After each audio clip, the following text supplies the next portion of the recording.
Hi,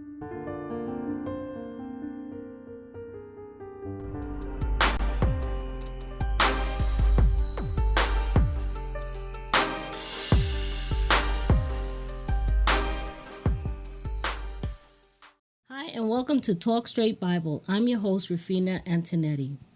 And today we're going to continue with the women in the Bible, and we are up to part 9. Now, last week we talked about a woman that was evil and despicable in the Old Testament, and that was Jezebel.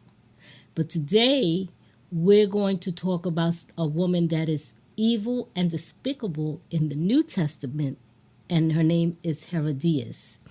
And I'm going to give you a little background on who she and her family were. The Herodians were a dynasty, perhaps the most despicable dynasty history has known, and the name Herodias is a female form of Herod, the royal name for political rulers during the time of Christ and the apostle.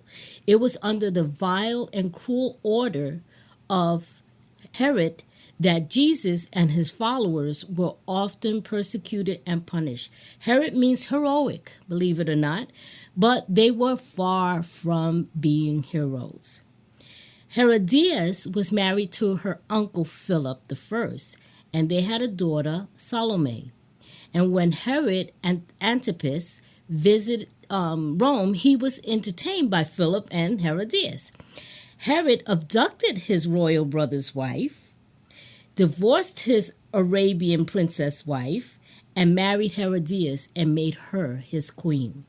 He didn't care. He wanted her. He took her. No regard to the family, no regard to the people, and no regard to his Jewish faith and tradition. And that's what some people with power do. They take what they want and destroy what they take. And even today, we have living proof of that kind of power.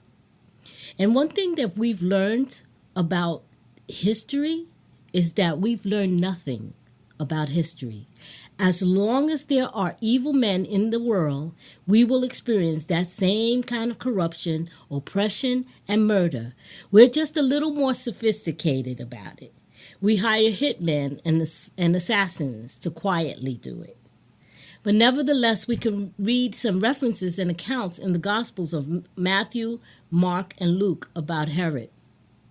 Herodias was bent on killing John the Baptist. Why? Because when people are reminded about their sinful ways, that's what they want to do. They want to kill you.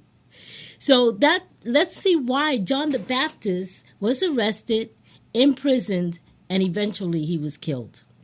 Mark 6:17-29 says, "For Herod himself had given orders to have John arrested, and he had him bound and put in prison. He did this because of Herodias, his brother's Philip's wife, whom he married.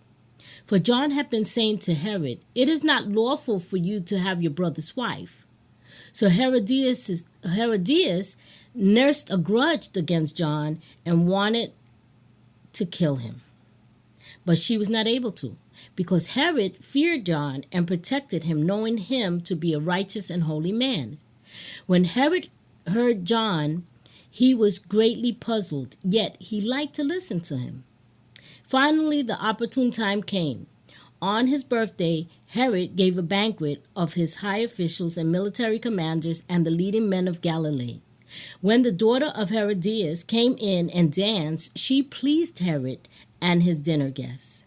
The king said to the girl, 'Ask me for anything you want and I'll give it to you.' And he promised her with an oath, 'Whatever you ask, I will give up to half of my kingdom.' So she went and said to her mother, 'What shall I ask for?' 'The head of John the Baptist,' she answered. At once the girl hurried into the king with the request, 'I want you to give me right now the head of John the Baptist on a platter.' The king was greatly distressed, but because of his oaths and his dinner guests, he did not want to refuse her. So he immediately sent an executioner with orders to bring John's head. The man went, beheaded John in the prison, and brought back his head on a platter.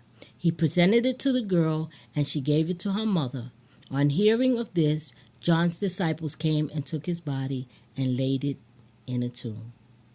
This woman was like the Jezebel of the Old Testament. She was vile. She was dangerous. She was a murderess. She convinced her daughter to be the same way. The daughter seduced her stepfather with a dance, and it cost John his life. That wasn't enough for Herodias, though, because according to writings of Josephus, who was a historian and a writer of those times, Herodias was to blame for her husband's final downfall. She could not stand the thought that her full brother Agrippa had been raised to the rank of king, and as a favorite of the empire Caligula. And she urged her husband Herod to go to Caligula, but it backfired. And when her brother accused him of disloyalty to the emperor, Caligula sided with Agrippa. He transferred all powers and possessions of Herod to Agrippa, and Herod was banished. Her husband was banished because she made a wrong decision. And though they told her you could stay, she chose to go with her husband. So they ended their days in shame and exiled. So what happened to her daughter? Well, who knows? Maybe she went with them. I mean, after all, she was her mother's daughter. When we think about people like Jezebel and Ahab and their kids and Herod and Herodias and her daughter and so many evil people in the Bible, we know that they were people that were crying out to the Lord to save them, to help them from these evil people. And even in these times, we see so much evil being done, and it seems like they're getting away with it. But God sees everything. Matter of fact, in Proverbs 24:19, it says, "Fret not yourself because of evildoers, and be not envious of the wicked, for the evil man has no future. The lamp of the wicked will be put out." So you see, God sees everything. God knows everything. And no matter how much we see evil around, we know that God's purpose and his plan is going to prevail at the end. So we need not fret. Look what Psalms 7:12 through 17 says. If a man does not repent, God will sharpen his sword. He has strung and bent his bow and made it ready. He has also prepared deadly weapons for himself. He makes his arrows fiery shafts aimed at the unrepentant. Behold, the wicked man is pregnant with sin, and he conceives mischief and gives birth to lies. He has dug a pit and hollowed it out, and has fallen into the very pit which he made as a trap. His mischief will return on his own head, and his violence will come down on the top of his head. I will give thanks to the Lord according to his righteousness and justice, and I will sing praise to the name of the Lord Most High. And that's what we need to do, in spite of what we see around us.